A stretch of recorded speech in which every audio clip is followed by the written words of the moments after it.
Ita Buttrose, no apologies, on the front page of today's Sydney Morning Herald and their Good Weekend magazine. Ita Buttrose, no apologies.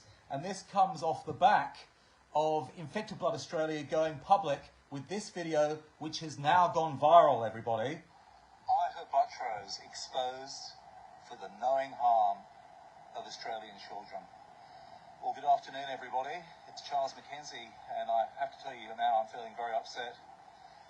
I have, as you may know, I've been investigating Australia's deadliest medical scandal, or what was formerly our nation's deadliest medical scandal, with tens of thousands of Australians infected with tainted blood transfusions before the 2000s. Some years ago, I found evidence about Ita Buttrose. Of course, Ita Buttrose, being the former chair of the ABC Australia, she left that post about 18 months ago, and is replaced by a chap called Kim Williams, who I've also found some evidence on. But today I'm here to talk about his predecessor, Ita Buttrose, the famous media personality here in Australia. Well, some years ago I was horrified to find evidence that Ita Buttrose had been deliberately misleading parents of children in the 1980s. These parents had children with a bleeding disorder called haemophilia. Now, in some cases, these children needed blood and blood products and blood treatments, but in other cases they didn't. They didn't need them to survive at all. They were told these treatments would help clear up unsightly bruising and problems with their joints. Well, to assure these children, Ita Buttrose started telling parents, and she started producing commercials telling them, listen, you need to inject this into your children because these treatments have been purified. They've been purified against viruses. Now, Ita Buttrose said this in 1985, and I just couldn't understand why she said that when I was researching it, because they weren't purified at that time. I thought Ita Buttrose must have made a mistake. Had to be a mistake. Today, I have actually found evidence that Ita Buttrose knew that the treatments were contaminated. Yeah. And she was working with some criminal perverts, a guy called Bill Botel, who he and Ita for the last 40 years have been making out that they led a world-renowned response to HIV in the 1980s. No, they didn't. They led a world-infamous cover-up. Now, I don't know why Ita Buttrose would be involved in the knowing harm of children, but hundreds of children were killed.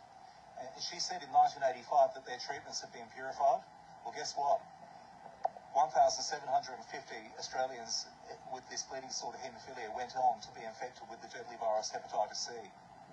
And we have evidence today that Justice Michael Kirby and his... Well, everybody, so there we go. So that video, which is on our social media, went viral. And within days, I've just put it out, went to over 70,000 views. And this is why we question the Sydney Morning Herald, because we've gone, more than 20 years ago, the Sydney Morning Herald helped me force a Senate inquiry into the hepatitis C contamination of Australia's blood supply. But in recent times, we went back to the Sydney Morning Herald and we actually had a conversation with a true crime reporter, or a reporter from the Sydney Morning Herald who's made a name for himself in true crime. His name was Tim Elliott. And I told him all about how children with the bleeding disorder haemophilia have been knowingly injected, knowingly provided with tainted blood treatments, and that hundreds of them had been killed from manslaughter.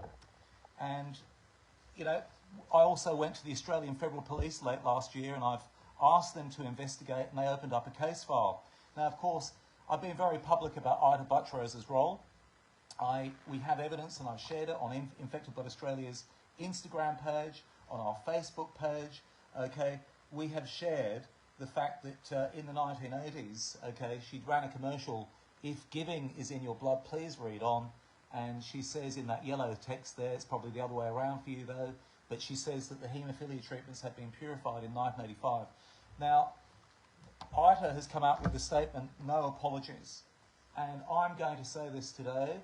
I'm afraid she's going to have to apologise. My name is Charles Mackenzie, and I represent the Australian victims of this global tainted blood transfusion, tainted blood treatment scandal.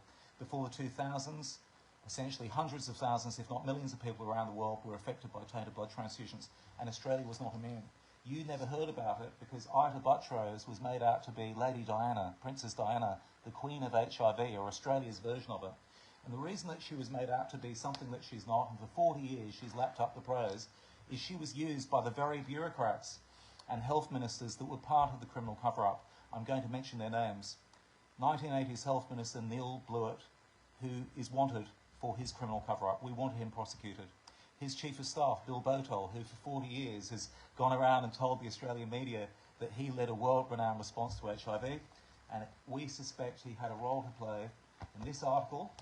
And also, soon after the UK's infected blood inquiry was called in 2018 or 2017, soon after that happened, the Sydney Morning Herald, who knew about the manslaughter, perhaps it was because of their owners, Nine, they've had more recent ownership, a change in ownership, right after the UK forced its UK infected blood inquiry, okay, and obviously Australia had a huge interest, the Sydney Morning Herald straight away put out this article, Beautiful Blood, how CSL became a global success story. Well, CSL were Australia's largest blood products manufacturer when they were publicly owned, and I went to Australian Federal Police, okay, and I went to the UK's infected blood inquiry to announce the biggest serial killer in Australian history. He's a serial killer of children. He's right here. His name is Dr. Peter Schiff. Okay, and I've had to go to Australian Federal Police, and they've opened a case file, and they've been listening to affected people. So for the Sydney Morning Herald, right after that inquiry opened, where I had to tell them about a man who'd been murdering children, and not only children, potentially thousands of adult haemophiliacs were harmed by this man. He knowingly distributed tainted blood, okay? He's made fortunes. And the Sydney Morning Herald basically celebrated. They said it was quite fitting that he's made a small fortune. Well, the reason that CSL, or the Commonwealth Serum Laboratories, were privatised was because it was part of a well-planned criminal conspiracy, okay, because they wanted to, the Labor government in 1994, because they knew what had happened in the 1960s, the 1970s, the 1980s, and the 1990s with the Commonwealth Serum Laboratories, they said, let's privatise it so we can help this serial killer make a getaway. I don't know what he had on the Australian government. I know that he has been a big campaigner for Jewish causes and causes for Israel, and that's, shall I just say, in no way am I critical of that. I think one's politics are their own. In no way am I critical of his politics, but he's been very active in politics, but he hasn't been very active for his victims. We're talking about parents that lost children. Hundreds of sets of parents lost children to Australia's worst serial killer, Dr. Peter Schiff. So for the Sydney Morning Herald, soon after the UK infected blood inquiry, to run this story, Beautiful Blood, I'm sorry, something's very fishy. And we went to Tim Elliott to say, hey, can you feature some of this man's, I mean, you featured him, he's a serial killer of children, okay, and obviously, you know, you've got some reason why you want to promote him over the children he harmed, but could you do us a favour, Sydney Morning Herald, could you actually do a story about the children, his child victims, the survivors? Could you do that? Tim Elliott told us, no, he can't do that, because Tim Elliott said, no, you'll have to get it into court first. So he's asking people who are knowingly harmed, Tim Elliott from the Sydney Morning Herald, a supposed true crime reporter, is asking people who've had HIV, Hep C and Hep B, and parents who've lost their children, he's asking them, listen, go ahead and do the most difficult thing in the world versus a government with endless amounts of money versus a private company, a now private company, CSL, with people who've made essentially millions and millions of dollars from harming kids knowingly. Go get your act together, and then maybe we'll consider it then. And maybe a few more of you will die, and a few more of you will have family breakups from all the enforced poverty. And then maybe if you can get your act together and get into court, we'll do a story on it. And that same newspaper that helped me force an inquiry, which was corrupted, a Senate inquiry 20 years ago, offered no compensation to victims of our nation's worst scandal. It was the only inquiry of its kind in the world to say no to children who'd been knowingly injected with tainted blood, to say no to them getting health care, to say no to them getting answers, to say no to them getting compensation. And today, when the Sydney Morning Herald know that we're closing in, when videos of ours have gone viral, talking about Ita Buttrose and the knowing harm of children, how she lied to parents in the mid-1980s, said these blood treatments have been purified.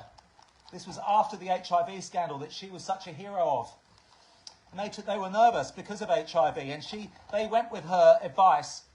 The advice was that these treatments have been purified, and now their children end up getting infected, have the most terrible lives. Some of them have been killed. And the Sydney Morning Herald, no apologies. My name is Charles Mackenzie. And today I announce that there's going to have to be an apology, and I'll tell you why.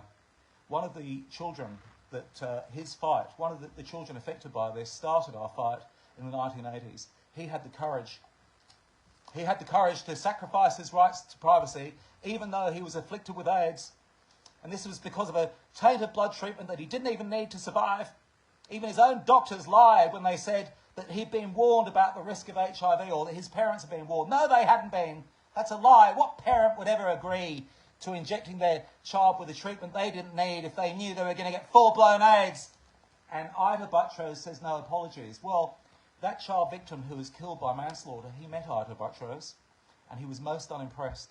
He was ill at the time and had to travel hours, and she didn't even acknowledge the lengthy travel that boy made.